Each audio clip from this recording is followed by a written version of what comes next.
Welcome to Building the Future, hosted by Kevin Horick. With millions of listeners a month, Building the Future has quickly become one of the fastest rising programs, with a focus on interviewing startups, entrepreneurs, investors, CEOs, and more. The radio and TV show airs in 15 markets across the globe, including Silicon Valley. For full showtimes, past episodes, or to sponsor the show, please visit buildingthefutureshow.com.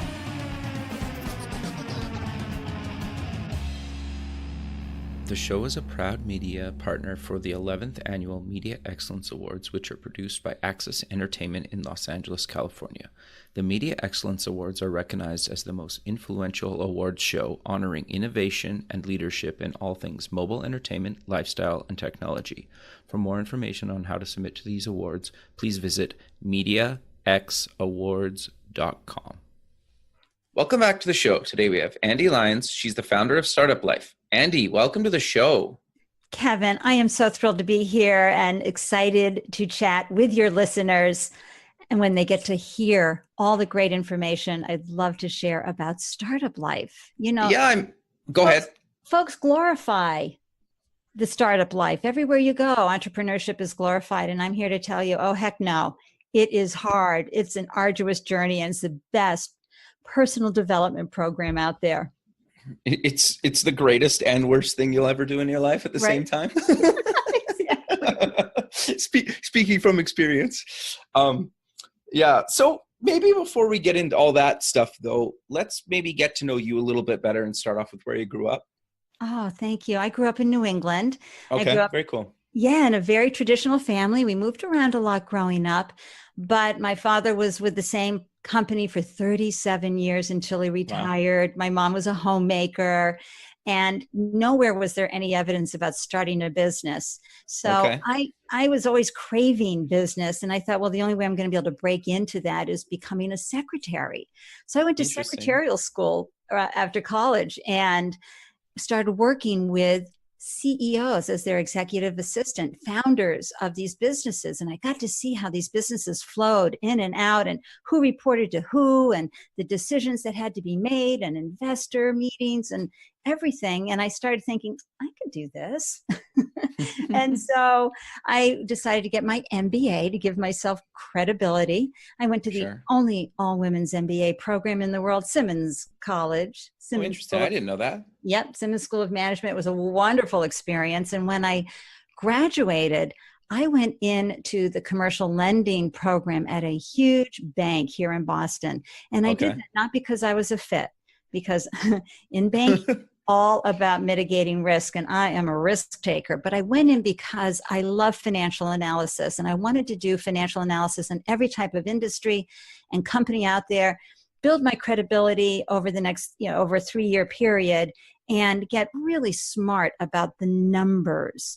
Because at the end of the day, for any business owner, it's about execution and implementation. And when you're doing industry analysis and financial analysis on companies, you can see where they are making mistakes, where they're making great decisions.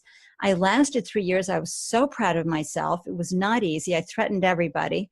And then I've been unemployable since. And interesting. Okay. I guess when you say unemployable, you founded a bunch of companies, had some huge success. So maybe... Well, walk me through that journey. Yeah, absolutely. So one of my clients at the bank had purchased a patent for this motor that blew up a bed, air mattress. And he said, Ande, I've got to raise some money. And I said, okay, I just left the bank. Let me help you with that. So I pulled together his business plan and a pitch deck. And this was 20 some years ago. Interesting. And so, probably 25. And I shopped the deal for him. And he was with me, and we had an amazing experience, and I helped him raise $500,000, and it was Aerobed. And that was the first automatic blow-up bed out there. And that gave me a taste for that part of the business. And then after I birthed 2 beautiful babies, 6 months after the second one, my husband and I launched a heavily VC-backed business called College Broadcast. We not only raised $8 million for this .com back in '98, we turned down $14 million and Wow. in 99 for this business. And that can happen as you build a business and you've got investors on board. They have a say in who you bring on. And this was, may they rest in peace, Citibank and Bear Stearns. So turned it down. And we were based out of LA, and we provided entertainment content to the college market online and on campus via cable. And we got up to about 50,000 visits a day. We were doing pre-Facebook and YouTube things for the college market. We would have Sony and Universal hire us to get a pulse on what the most recent kids coming in were interested in, skateboard companies, et cetera. But we were live streaming. And the only person at that time who had that kind of access and capability in 98 and 99 were the college students, because they were all tapped into their T1s.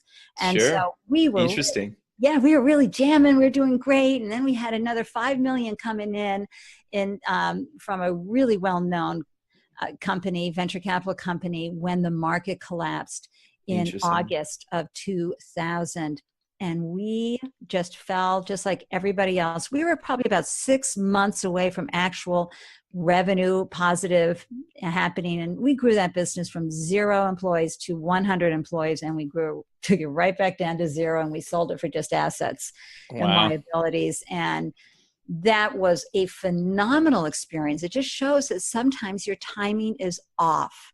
Sure. And it was a great run. I learned so much from that experience. And then after 9/11, we moved back east. And after 9/11, I had a craving for a wonderful wheat-free granola. I went to Whole Foods to buy it. I couldn't find it, so I created the recipe myself. And the next thing I know, everybody was asking me for a repeat. Can I have another batch? And then someone said to me, Andy, you've got to launch this as a business. This is amazing. And I was like, oh, hell no. Like, are you kidding? I haven't recovered from the last one. They said, no, this is a great idea. And I said, well, I'm not going to start this business unless I can find a licensed bakery in one phone call. And didn't I find a licensed bakery in one phone call? I was so bummed out. Interesting. Off and running, and I made sure I got certified as a woman-owned business, and I grew the business not on the shelf, but through food service, because women are minority-owned businesses, are considered minorities, and so here in the U.S., and so I got into all Sodexo and Compass and Aramark, and got into some phenomenal locations without having a huge erosion of margin or having to pay the advertising expenses and marketing and shelving fees, et cetera, et cetera. And I scaled nationally in less than 2 years and had a wonderful run. Was about to raise, and I had a wonderful angel investor who we still love and adore each other to this day. I was about to raise another $250,000 when I had a series of unfortunate events, Lemony Snicket moment.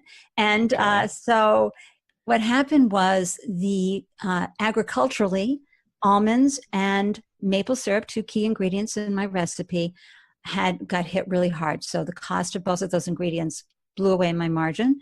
And then I was getting ready to go the Kellogg's route. So I was talking to manufacturers in the Midwest for big manufacturing.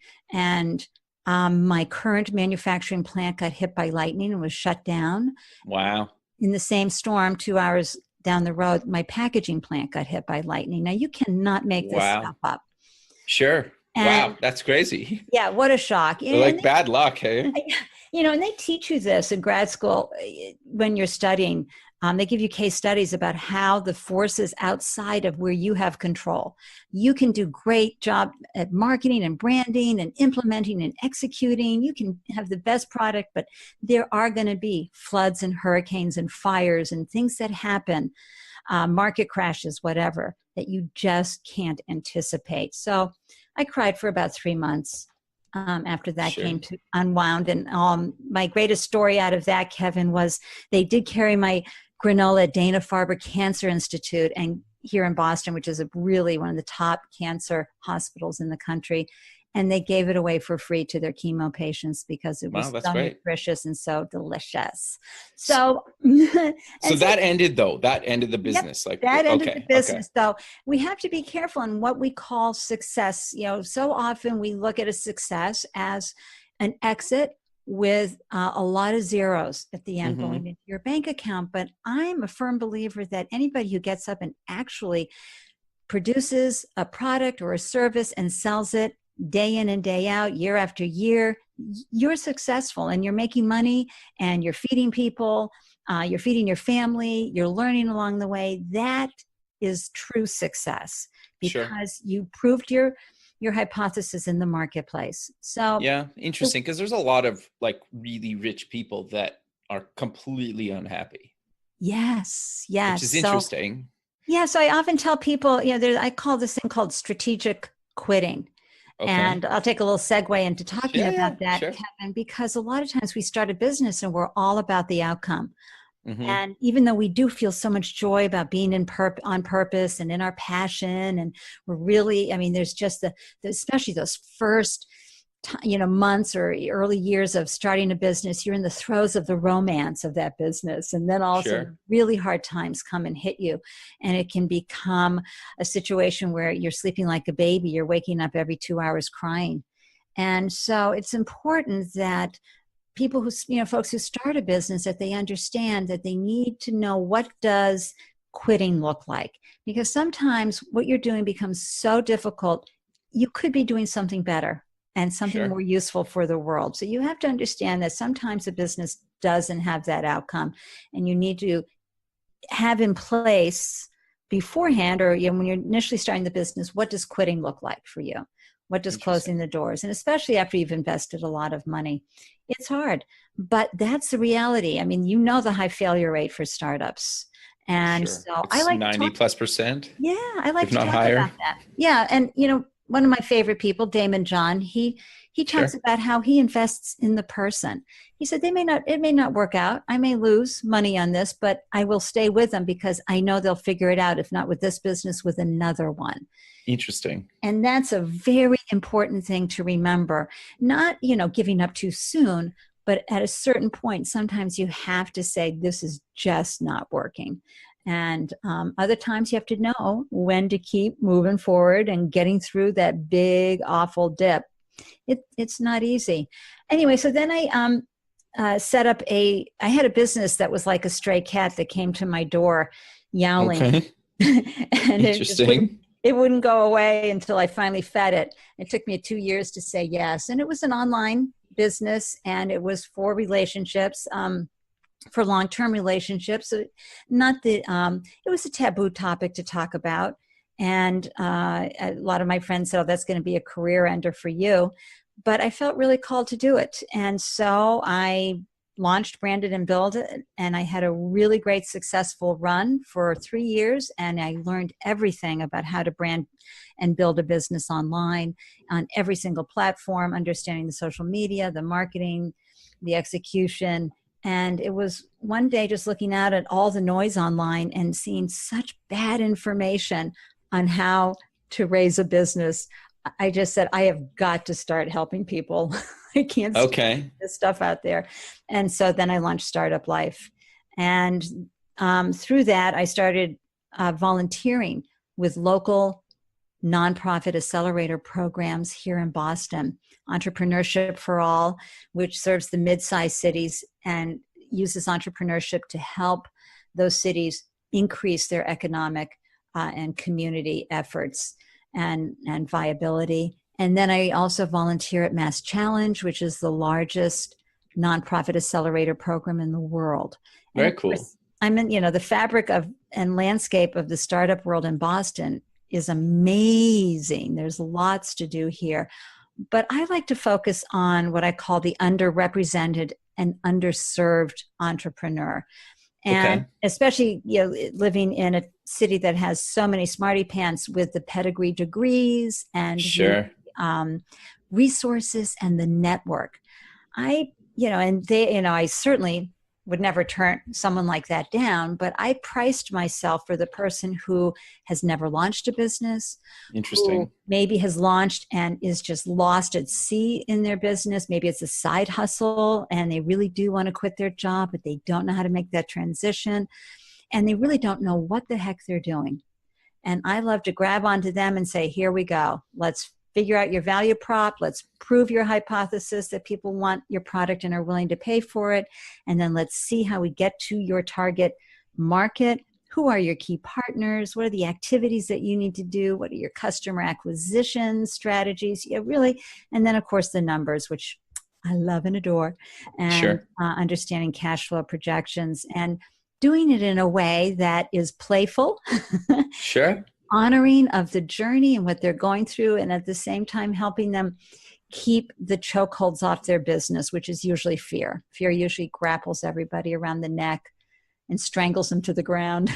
Sure. No, I 100% agree with you. I think it's fascinating because I don't know, like, and I've talked to a bunch of people that would agree with me and what about I'm about to say, and you can tell me if you agree or not. But like, I think a lot of people and the whole kind of Hollywood illusion of this whole kind of startup space is that people think other people really know what they're doing all the time. And a lot of the time, even really successful people still feel like they have no idea what they're doing some days. And I'm not saying that they're just like not trying to figure stuff out, but like they're basically, sometimes they don't really fully understand why they've been so successful, right? Sure, they've put in the hard work and they've done all this stuff, but like a lot of times I think part of the problem is you feel so kind of alone and isolated that you don't even really, you get this success and then you feel like you almost like don't deserve that success. Have you kind of experienced that throughout your career or with the people you've worked with? Oh, absolutely. And this is, Michael Michalowicz talks about this in his book, Profit First. He had two hit him out of the ballpark businesses, one right Sure. after another. He was infallible. He Okay. just, and he became an angel investor because he said, look, I've got the golden touch.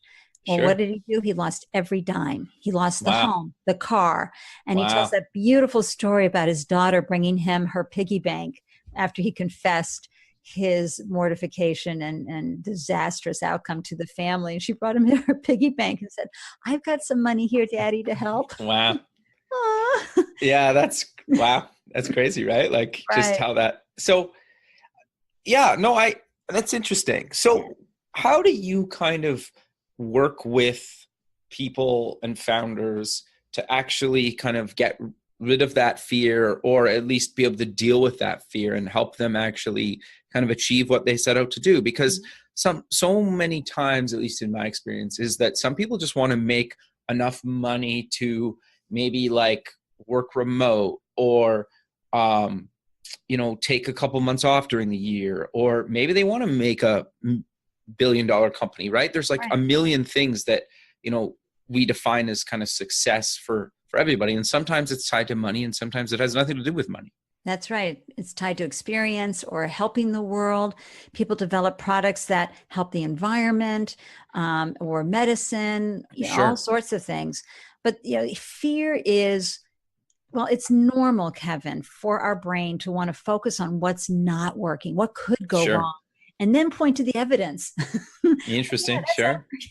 And so this is when the founder has to rein in their brain and turn it into what I call a high precision tool to help you see solutions. So that's what I do with my founders is I help them stay curious. I help them seek solutions to the problems instead of seeking the problems.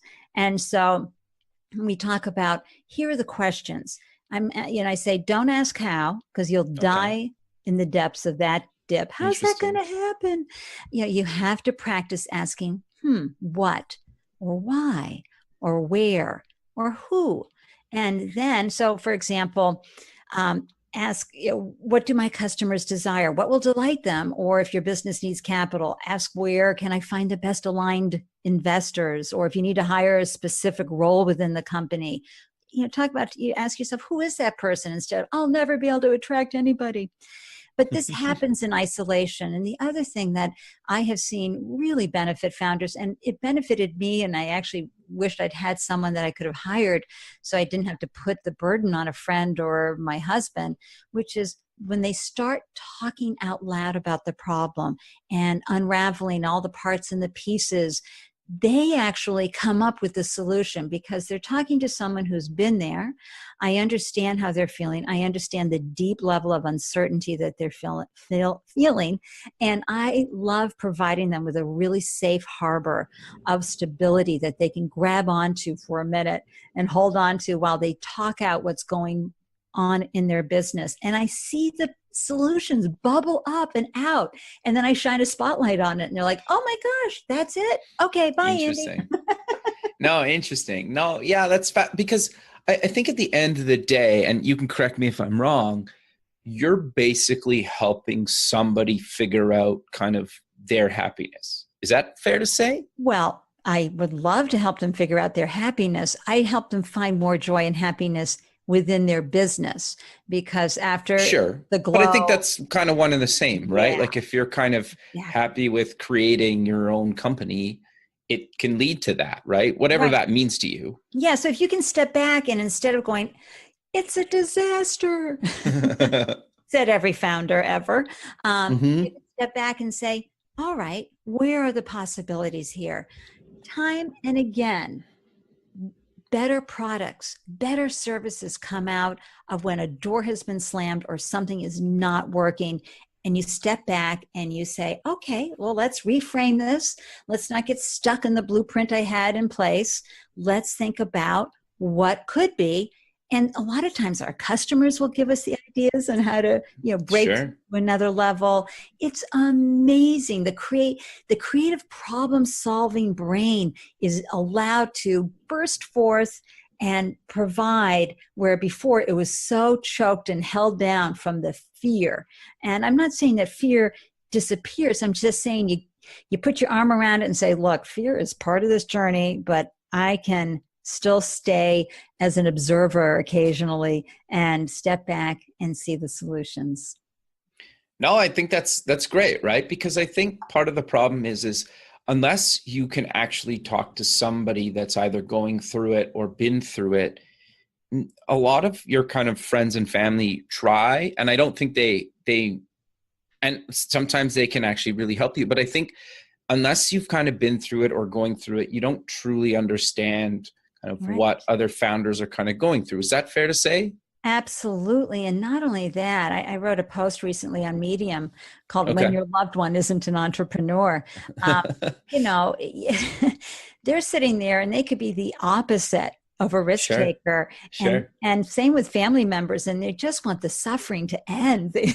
While you're just seeing it as a part of the breakthrough, you're like, oh, please get a steady job and paycheck. And so it's important that you have a coach in your life so that you can talk to them about all the big problems that you're trying to solve. And then you can, share a few of the things with your partner, but mostly you can find the successes.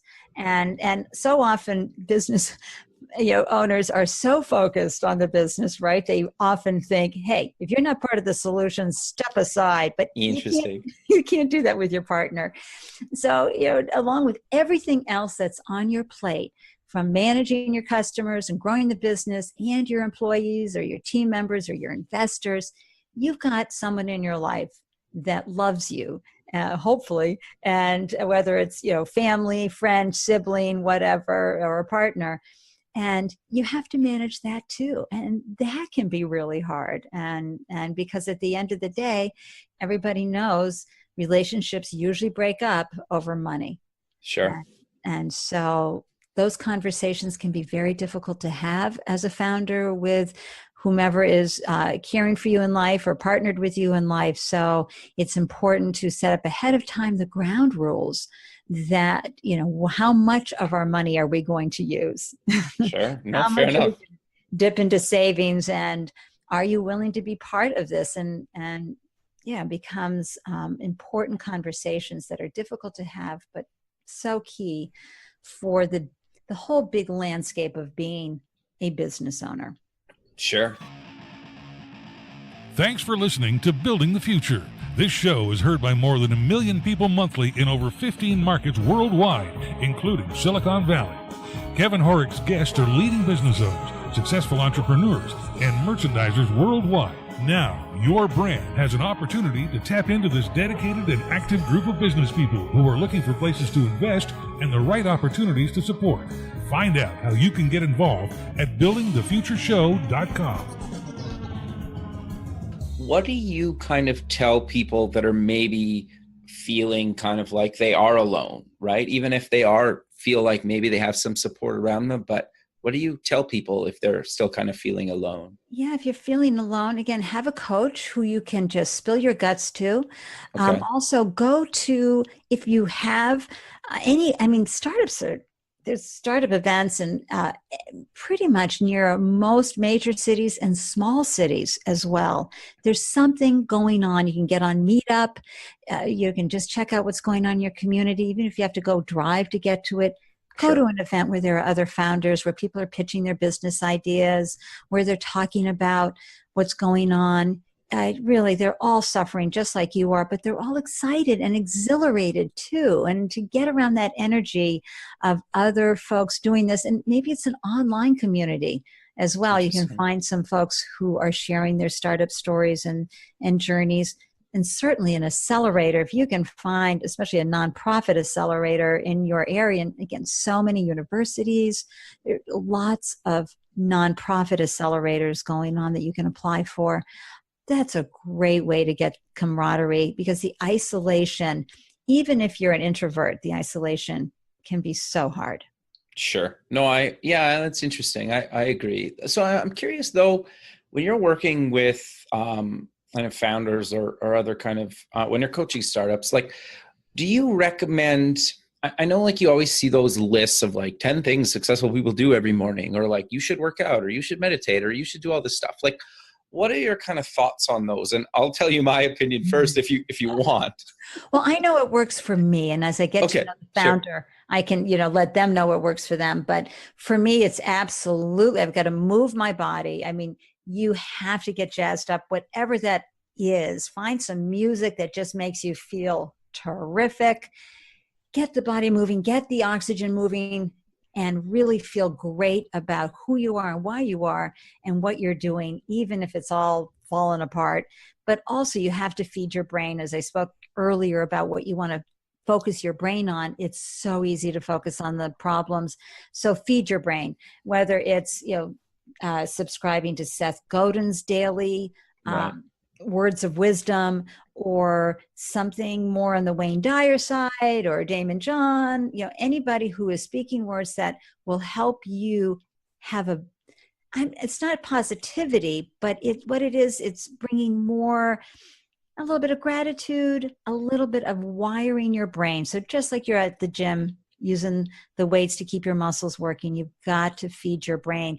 And then also, finally, just remember, fear and doubt are part of the journey. I don't care how experienced you are or what you've been through. And so instead of just trying to push them away because they'll only get louder, I talk about blending them in to your day. Okay. So like a chocolate cake, you add baking soda to chocolate cake. It tastes terrible on its own, but boy, that cake isn't going to rise without it. So you got to blend it in. Interesting. Yeah, because like I think the thing that's always kind of frustrated me with the whole kind of those like checklists of like 10 things successful people do every morning. It's like, maybe those work for me. Try all 10, but if like 8 of those don't work for you, don't force yourself to do those 8 things. Or like, if you're not a morning person, like why would you force yourself to become a morning person? Because like it works for somebody else. Like that always kind of like baffled me. Right. And so many people are like, have you seen this? Have you tried this? It's like, no, I don't want to try any of those things. Right. Like it's what's going to work for you is going to be different from me. And it should be, because we're different people. Absolutely. And it's the same thing with coaching people with their marketing, with their value proposition, with their cash flow. I have to look at tune into who they are, and then how are they going to need me to say this so they can hear it. And everybody's different. Yeah, no, that's interesting, right? Because you're right, because we all have different situations, some better than others, but you need to look at my kind of situation and figure out what's going to work for me or whoever you're working with, right? Right. And you know, I have to say the most common mistake I see founders or any entrepreneur make is they don't take the time to prove their value proposition. Interesting. And see, so instead of going by what perfect strangers tell them, Okay. they take all the great family and friends feedback. Oh, we love Ah, that. Oh, this is great. And I'm like, please, of course they're going to say that. sure. It's like, you know, nobody's going to say you've got an ugly baby. Right. You need the data, because marketing without data is like driving a car without a steering wheel. You have to do the blind survey, set up your Google form, get the questions answered. And I'm telling you, you know, you've probably heard this all the time: burn the bridges. I only have a Yeah. plan A. You know, no, Yeah. Yeah. Yeah. 25 letters in the alphabet.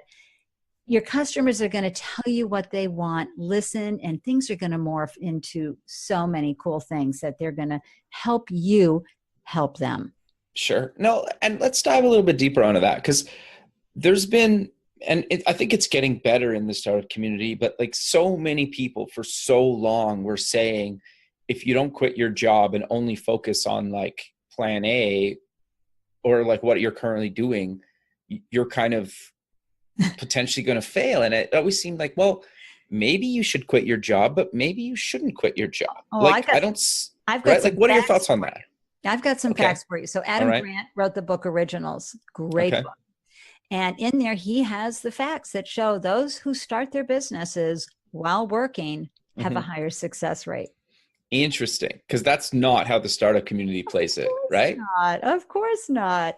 But I mean, you've got to eat, your family's got to eat, and you've got to Sure. take time to prove that the market wants it and what you've got. And you've got to sort of build up your own muscles of adversity and tenacity and resilience along the way. And why put yourself under that kind of stress? Sure. We're Well, and not you also all, might hate it too, right? yeah, Like you could get 6 months in and be like, this isn't for me either.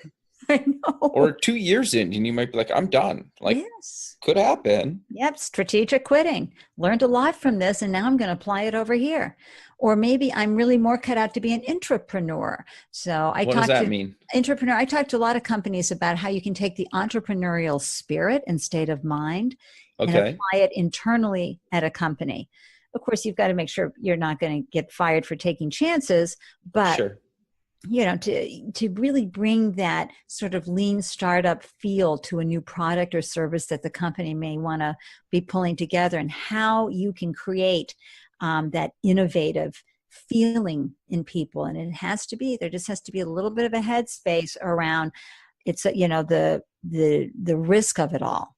And I love that some people get to do that and be on a paycheck. No, sure. I think the problem with that potentially would be if it's not core to that company's business, the Right. chances of you getting axed is probably a lot higher, but you need to also be kind of fine with that. Is that fair to Yes. say? Yes, you do. And it can be a pretty rocky road if you don't have the support of the leadership in the company. It's one thing to say we need to be more innovative, but it's another to say, well, how do we think outside the box really? Because that's what every entrepreneur is doing. They're seeing something on the horizon nobody else can see, and they're trying to Sure. bring it to fruition. Well, and I think a lot of businesses or founders come up with their ideas working for somebody else, and then they eventually either start that on the side and or maybe quit. They'll quit eventually and keep doing that, where if you could just incubate that idea inside your own company, That's and right. keep that person happy, like it will probably cost you a lot less money, and you keep a really good employee that's trying to also like potentially look out for your business, right? Like I'm kind of the type of person, and I know it's not always the case, but if you can try to build your biggest competitor yourself, right? And try to wipe yourself out in some ways, right? I love Because, and that. you see a lot of the companies do that all the time. Like you watch Apple, you watch Google, you watch Amazon, like they're constantly trying to kind of reinvent their business, right? Right. And, or they're buying companies that are trying to do that. Right. So, you know, it's important. It it fulfills your employees too, your Sure. talent, because now they're tapping into parts of themselves that they didn't know they had, and they're having to stretch in a meaningful way, and to have that kind of ownership and authority to pull on the threads, but be smart about it. Be like a broke entrepreneur. Sure. Instead of like, where are my people? I'm always saying, where are my people? But they're not here. Just... Well, but I also think too, with technology coming into basically every business vertical out there, it maybe hasn't hit some yet, but it's coming.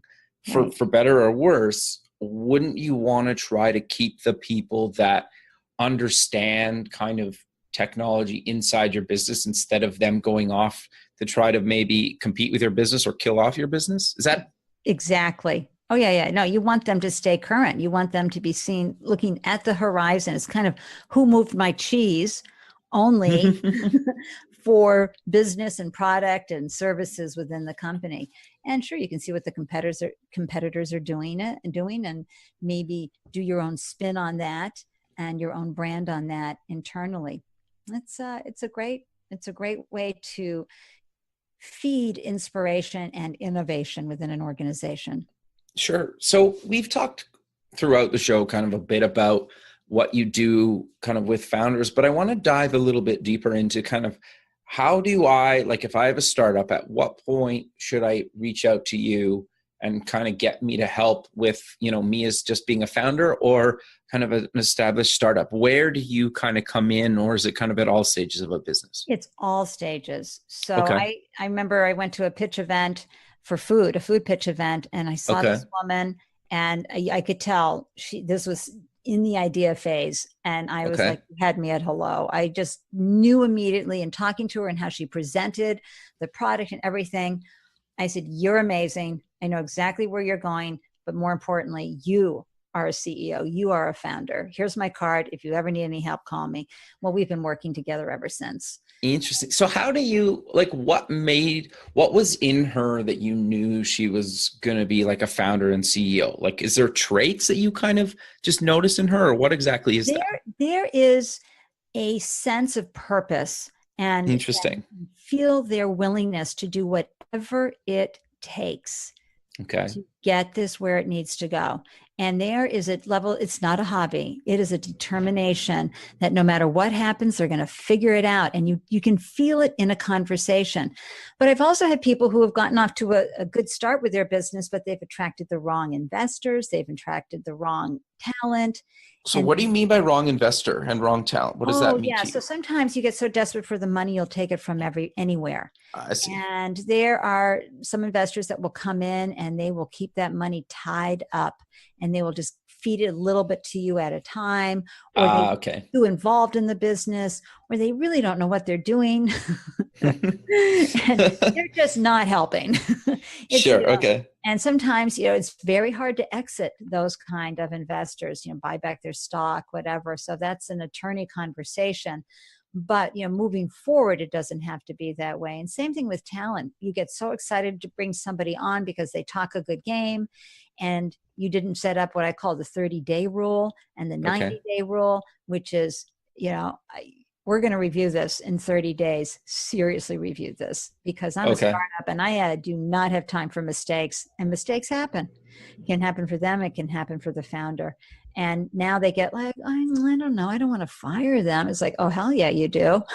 Interesting. And here's how. Interesting. So, and you find investors are usually open to those kind of 90-day rule? Like, probably makes sense for them to. This is the talent. Okay. Yeah, no. Okay. Yeah. Okay. Sign on that dotted line and you give your equity away. Yeah. Okay. That's kind of what I figured. That's why I wanted some clarification there. But yeah, no, it totally makes sense with talent, right? Like, yes. And what are your thoughts on, a lot of people don't talk about this, but a lot of people get kind of the first version of their app or whatever kind of built offshore because it's a lot cheaper. And then maybe they hire one or two people kind of in North America, let's say. Mm-hmm. Have you found that, or kind of what's your thoughts on getting like offshore development? Have you seen it work or not work, or what are your thoughts on it? It really depends on the person. So I know a guy who knows, not only does he do offshore, but he does it around the world, so that the person has a segment of his code, but nobody has the whole code. Interesting. But you Sure. have to be really good at that. And I think it's much easier if you can be working together, or you can outsource it to a company that does it all the time locally. Most people manufacture offshore. We're bringing some manufacturing back locally through various channels, but the real big, got to get this jewelry out there, got to get this article of clothing, this packaged product, it's happening in China or elsewhere. Okay. And then you're going to have a whole lot of other problems, but sometimes that's the only way you can afford to do it. One thing I like to talk about too, because we were talking about investors, Kevin, Sure. is the pitch deck. One of the things I work very closely with entrepreneurs on is the pitch deck, because I'm still just so amazed at how many people get up and they pitch and they talk so much about their wonderful product and solution, or they go on and on about the problem, and they're not hitting what the investors want to see. And again, you have to treat your potential investors as potential customers. You have to find out, what do they want to hear about? And sure, if they want to know that you've identified the problem and where is the market opportunity and your solution for all of that, and get a little product demo, but they really want to see, how are you going to execute and implement? And you've got to talk, especially if you're pre-revenue, you have to talk about the white elephant in the room. Right. It's you. And so you need to really go deep on who you are and why you are ideal for this company in taking this business model and nailing it. And then, of course, what is your growth strategy? What are your key metrics? What is your traction today? What are your projections? What's the competitive landscape? These are all really important. The timeline, customer acquisition strategy, and how do you do that in 3 to 5 minutes? Because usually that's all you have at a pitch event. Sure. So what are your thoughts on creating different decks for different types of investor groups? Or are you doing it wrong because you're looking for investors in different verticals? An investor cares about one thing: getting their money back. Sure. So at the end of the day, some, right? yeah, and then some, of course. But so I'm not talking VCs, I'm talking angels. Okay. They'll never admit to this, but they do like an emotional connection. And so I find if you can do, I think the pitches I do are really across the board. I don't care if you're tech, food, manufacturing, whatever it is, there are key salient things that an investor needs to hear. And wherever they're coming from, and they may never have been an entrepreneur. They may just be in as, well, I cashed out here, or this happened to me at this company, or I've got a load, some money, and I'm part of this angel group, and we have this fund. But you just want to make sure that you're pitching to, well, initially you want to pitch just to pitch, because the feedback you get is great and it's usually free. And so, but eventually you really want to be pitching toward people who understand your market, who would add value if they came on as an investor. And you've got to be careful about, finding those when it's really, when the rubber is hitting the road. Sure. So I don't necessarily agree with what I'm about to ask you, but I'm curious to get your thoughts on. I've heard before that you should change your pitch deck. If you're pitching to a man, it should be different than the pitch deck you present to like a female. I don't think they're really any different unless you're going specifically for a target market. Yeah. Do you agree with that? Yeah. Most female funders have been trained just like the male funders. Sure. So they're looking for what meets their appetite for investing. Sure. I find though that female funders tend to be a little more nurturing. Fair. And so and that's with all due respect. I find that their questions sometimes are not as tough. That's not across the board, but in some of the events, I don't find them to be as abrupt as some of the male funders. Right. But otherwise, I don't see the gender. I think where I see the gender challenge is females getting funded, female founders getting funded. Sure. But I think a lot of that too can be that the woman tends to think, oh, I just need to work harder and not get money. So Julia Pimsleur has a great book out called The $1 Million Women. Okay. And she really speaks to this, that we need to get out there as women founders and raise that money. To really scale, you've got to leverage with other people's money. Sure. Well, and I think we're nowhere near close, but I think the space, at least in my experience, is getting better. There's a lot more women out there. There's a lot more women investing in women. There's a lot more males investing in women. Have you found that as well? Like, is it getting better, I guess, is my question to you? Not really. No, But interesting. I think there's a wave happening. I think that we've got what, 4 or 5 amazing funds out there that are training women to be angel investors. So we have Portfolio, we have Pipeline Angels, we have Next Wave, we have Golden Seeds. Golden Seeds are men and women. Yeah, I've had a bunch of them on the show throughout the years. Yeah. And so, they really care deeply about changing this. And then, of course, there's Arlon Hamilton, who is African-American and totally has a $36 million fund focused on men and women of color. So, okay, very cool. Founders. So people are finding, and then there's Founder Gym in Oakland, and that's addressing, all types of diversity in founders and really supporting the diverse founder who can be underrepresented and definitely underestimated. And what happens too, and this is very common, is that investors want to fund what they're used to seeing. And it tends to be the white male. And so we need to get that mixed up as well. Get more. There's a great gal out there, Mandela. Let's see. She's a venture capitalist. I want to say Dixon Hughes, something like that. Anyway, she has a long last name. But she talks about how it's a mirror-tocracy, not a meritocracy in the venture capital world. So it's fascinating, but I'm seeing this year as a big year of change. Here in Massachusetts, we have our Massachusetts Technology Council, and they got into a lot of trouble this year when they gave out all their awards because there were no female founders, and we got plenty of smarty pants STEM female founders in this area. That's for sure. Interesting. So they were raked across the coals, and now they're working really hard to never let that happen again. Sure. No, I think like it seems to be more in the media as well, right? Like, and maybe it's just getting publicized more, but it's not actually changing. Like I was just at an event in Florida and they had the whole morning just dedicated to kind of like panels of women that have been super successful.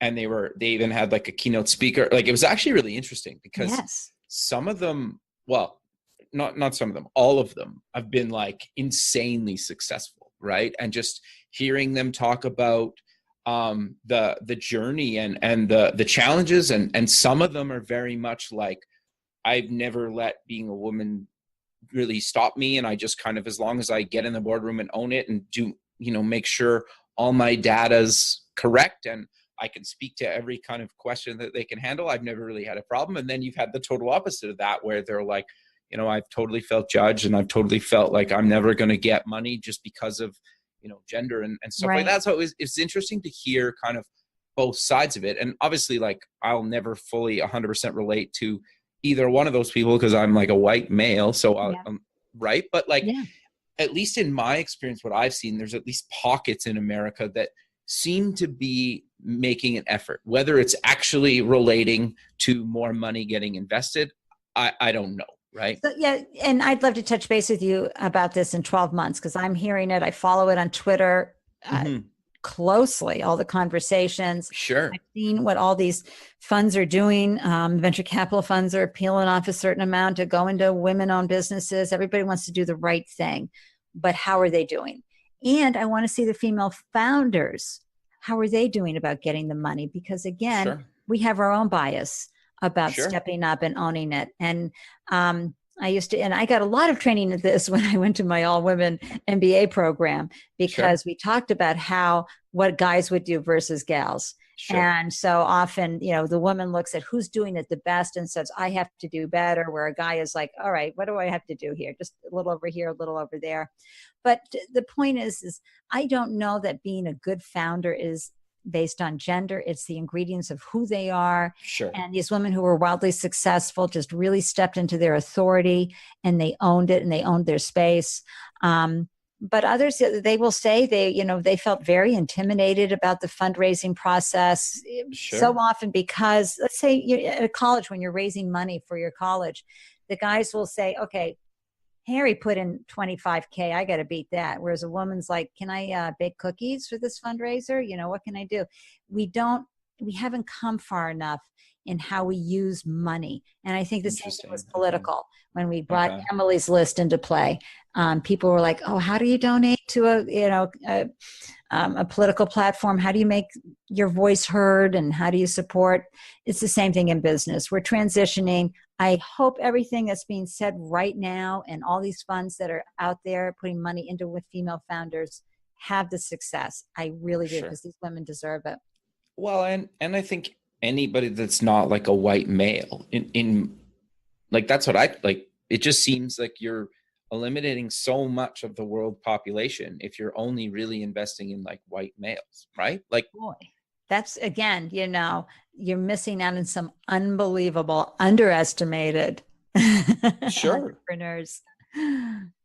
No, that's interesting. So we're kind of coming to the end of the show, but you also host a podcast. Do you want to talk about what you guys talk about on that? Absolutely. I decided to launch this podcast, Startup Life Show with Ande Lyons, to address the journey, the adventure for the entrepreneur. And so I sometimes get on and just give a little snippet of advice. And other times I interview folks that you have never heard of.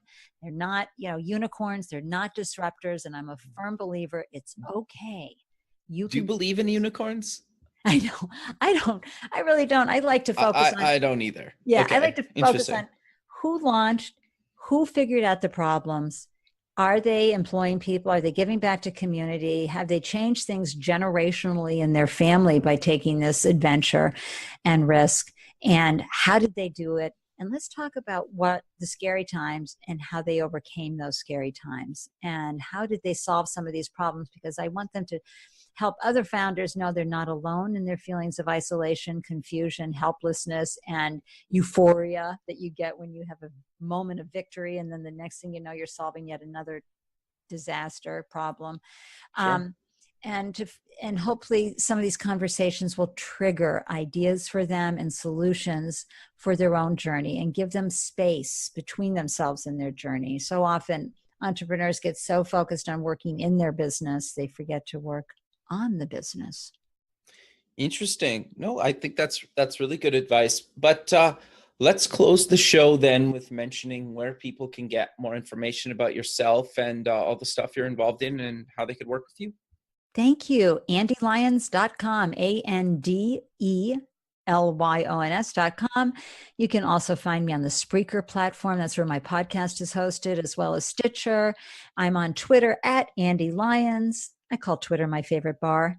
And then, of course, Facebook, Instagram. I tend to be on a lot of the platforms. That's not always the advice I give my clients, but for me, they're all hanging out everywhere, and I need to be where they are as well. So that's where you can find me. I'd love to hear from anyone. Check out my services. And if you need a great pitch deck, let me know. I've got one. Perfect, Ande. Well, I really appreciate you taking the time of your day to be on the show, and I look forward to keeping in touch with you, and have a good rest of your day. Thank you, Kevin, for having me. Thanks very much. We'll talk soon. Okay. Okay, bye. Thanks for listening. Please visit our website at buildingthefutureshow.com to join the free community, sign up for our newsletter, or to sponsor the show. The music is done by Electric Mantra.